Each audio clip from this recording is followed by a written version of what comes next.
Welcome back, sports fans. Today, we're diving into some of the most surprising band accessories in the NBA. You won't believe what made the list. We're talking about the league's crackdown on everything from headbands to sneakers. Some of these bands left players fuming. Others had fans scratching their heads. Get ready, because we're about to break down the NBA's most controversial band accessories. First up, we're talking about those ninja-style headbands. You know the ones, those big, flowing headbands that some players started rocking a few years back. The NBA claimed they were a safety hazard, saying they could come loose and obstruct a player's vision. But come on, man, how many times did you see a headband actually cause a problem? Players like Jimmy Butler and Montrezl Harrell weren't too happy about this rule change. They felt it was an attack on their personal style, and a way for the NBA to exert unnecessary control. And you know what? They might have a point. The fans weren't thrilled either, with many taking to social media to voice their displeasure.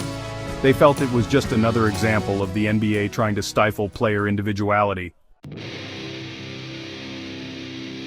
Next up, we've got the Supreme shooting sleeve. Now this one caused a stir. See, Supreme isn't your average brand, it's a streetwear giant, and its gear carries some serious weight and price tags.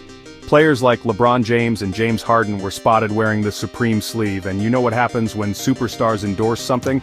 It becomes a hot commodity. The NBA, however, wasn't having it. They saw the sleeve as a walking billboard, a blatant violation of their uniform rules. And let's be honest, the league has a point. They can't have players turning into walking advertisements for every brand under the sun. But was banning the Supreme sleeve the right move? It definitely sparked a debate about the influence of brand culture in the NBA. Chapter 3. The Black Mask, LeBron's Mask Marvel, and why it was banned. Now let's talk about LeBron James and the infamous Black Mask. Back in 2014, King James broke his nose and had to wear a protective mask. But this wasn't your average clear plastic mask. LeBron opted for a sleek black carbon fiber mask. And you know what? He looked like a superhero out there. The mask became an instant sensation, with fans loving the intimidating look. But the NBA, always the party pooper, eventually banned the black mask. They claimed it was a safety issue, saying the dark color could make it difficult for other players to see LeBron's eyes. Now, I'm not saying the NBA was wrong, but you can't deny that the black mask added a certain mystique to LeBron's game. It's a shame we couldn't have seen it a little longer. Chapter 4. Sneaker Smackdown, the NBA's strict shoe game. Let's talk sneakers, the ultimate form of self-expression in the NBA. Players love to rock custom kicks, paying homage to their hometowns, favorite athletes, or even social causes. But the NBA has strict rules about what's allowed on the court. They want to maintain a sense of uniformity and prevent players from turning their feet into billboards.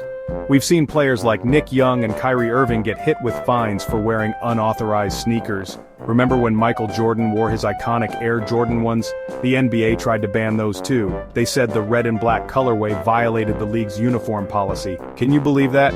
Thankfully, Jordan Brand worked out a deal with the NBA, and the rest is history. Chapter 5. Blinging out? The NBA's stance on jewelry. Last but not least, let's talk about the NBA's bling policy. The league has a long-standing rule prohibiting players from wearing jewelry during games. And for good reason.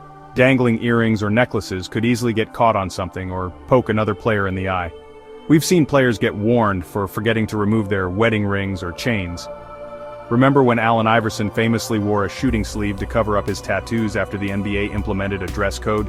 The league was trying to clean up its image and move away from the hip-hop aesthetic that some associated with the game.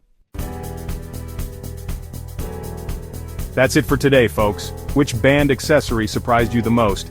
Let us know in the comments below. And don't forget to like and subscribe for more NBA insights. From headbands to sneakers, the NBA has a long history of controversial accessory bans. Some were about safety, others about branding, and some, well, they just left us scratching our heads. What's clear is that the NBA is always trying to find that balance between player individuality and maintaining a professional image.